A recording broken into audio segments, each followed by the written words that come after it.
I heard her utter. "Excuse me," she leaned over slightly. "What's that?" I said, "Fettuccine bolognese." And she said, "It looks good." Then I started to cry. Interminable loneliness. Yet, I like to be alone. So I must learn how to handle the moments when I don't really care to be alone. The lonely moments, which, left unchecked, become identical to moments alone. There I was, dining alone at Jug Vegetariano. On any day, my lonely thoughts are bad enough. They just need an outlet, really.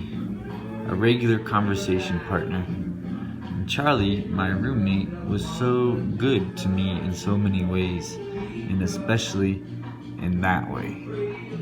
When I realized I needed it, I'd go and give her a hug and receive an embrace in return.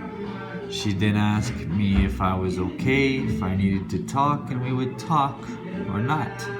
Sometimes it was just a hug. But I would feel so much better after talking on the times we did talk. My crazy thoughts would dissipate. I'd feel lighter. I've been managing without those frequent discharges on my own for close to a year now. It's okay because usually I'm aware of the exaggerated nature of my thoughts when left to their own devices, and it's just me, my stuff. But now, there's Ayotzinapa. It's a national crisis, but I go to work and no one talks about it. And I see my friends at the American Legion and the topic never comes up. And this year's new condition, my atopic dermatitis, it's flaring up left and right, and when I'm on the Echo BC sometimes, a lot of times lately, I get so frustrated, and I realize that maybe I'm letting the bike riding stress me out. And I even caught myself making connections between the behavior of the motorists, pedestrians, and other cyclists and the state Mexico is in. I find myself blaming the people I come across on the street for Ayotzinapa. And I realize it might be exacerbating my dermatitis. I guess that's the moment I was at in my thinking, realizing something wasn't quite right, when the elderly lady seated on the bench next to me leans over and asks me what I'm eating.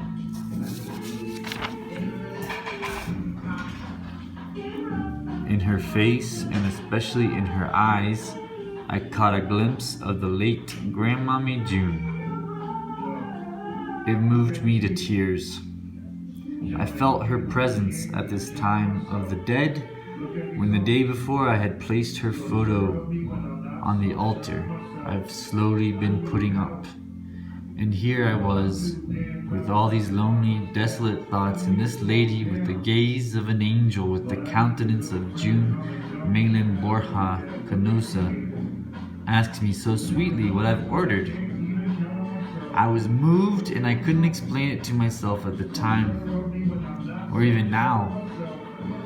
Really, it made more sense then. And it was difficult to contain. And then I briefly thought, why should I contain it? Why isn't everyone crying? Isn't this what we're all about now? Shouldn't it be okay for a grown man to break down in tears while eating his lunch alone in public? Ayotzinapa?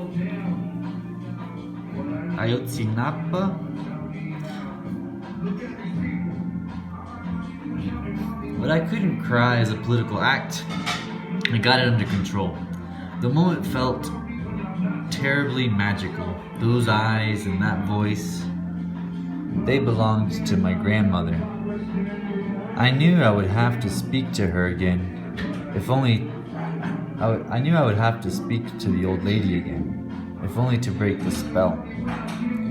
Precisely because the spell had to be broken. Otherwise, I'd just be a grown man crying at lunch, imagining his deceased grandmother had possessed an old woman in Mexico City in order to make eye contact with him and ask him what menu item he had ordered.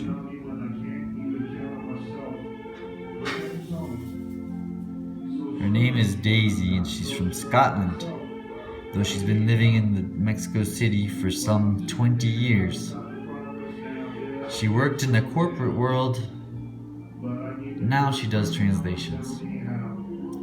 So we're of the same guild, I told her. When I left, I gave her my phone number. At your service, para lo que se le ofrezca. We could help each other out.